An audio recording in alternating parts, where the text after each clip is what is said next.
নওগাঁর পত্নীতলা উপজেলায় অনুমোদনহীন অবৈধ দুটি ইটভাটা গুড়িয়ে দিয়েছে প্রশাসন। এছাড়া দুই ইটভাটার মালিকদের 25,000 ও 10,000 টাকা জরিমানা করেছেন ভ্রাম্যমাণ আদালত। বৃহস্পতিবার দুপুরের দিকে নওগাঁ জেলা প্রশাসন ও জেলা পরিবেশ অধিদপ্তরের যৌথ উদ্যোগে জেলা প্রশাসনের বিজ্ঞ এক্সিকিউটিভ ম্যাজিস্ট্রেট কুরশিয়া আক্তার ও সাকিব বিন জামান প্রত্যয় নেতৃত্বে অবৈধ ইট ভাটায় ভ্রাম্যমাণ আদালত অভিযান পরিচালনা করা হয়।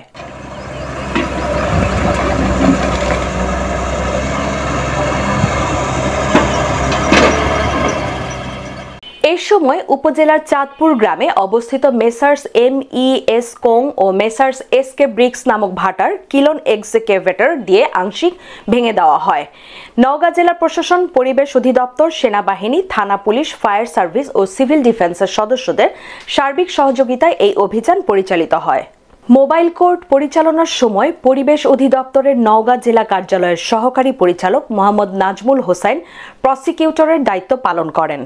পরিবেশ অধিদপ্তরের সহকারী পরিচালক নাজমুল হোসাইন জানিয়েছেন, পরিবেশগত ছাড়পত্র ও ইট পোড়ানো লাইসেন্স ব্যতীত পরিচালিত মেসার্স MES কোং ও মেসার্স SK ব্রিক্স নামক দুইটি ইটভাটার কিলন এক্সকেভেটর দিয়ে আংশিক ভেঙে দেওয়া হয় এবং ফায়ার সার্ভিসের সহায়তায় পানি দিয়ে ইটভাটার আগুন নিভিয়ে সম্পূর্ণরূপে বন্ধ করে দেওয়া হয়।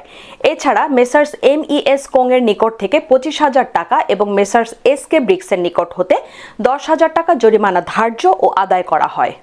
পত্নীতলা উপজেলা নির্বাহী অফিসার আলিমুজ্জামান মিলন বলেন, আইন ভঙ্গ করে লাইসেন্সবিহীন ইট প্রস্তুত করার কারণে উক্ত প্রতিষ্ঠানের বিরুদ্ধে ইট প্রস্তুত ও ভাটা স্থাপন নিয়ন্ত্রণ আইন 2013 এর 15(1) ধারা মোতাবেক 35,000 টাকা অর্থদণ্ড আরোপ করা হয়।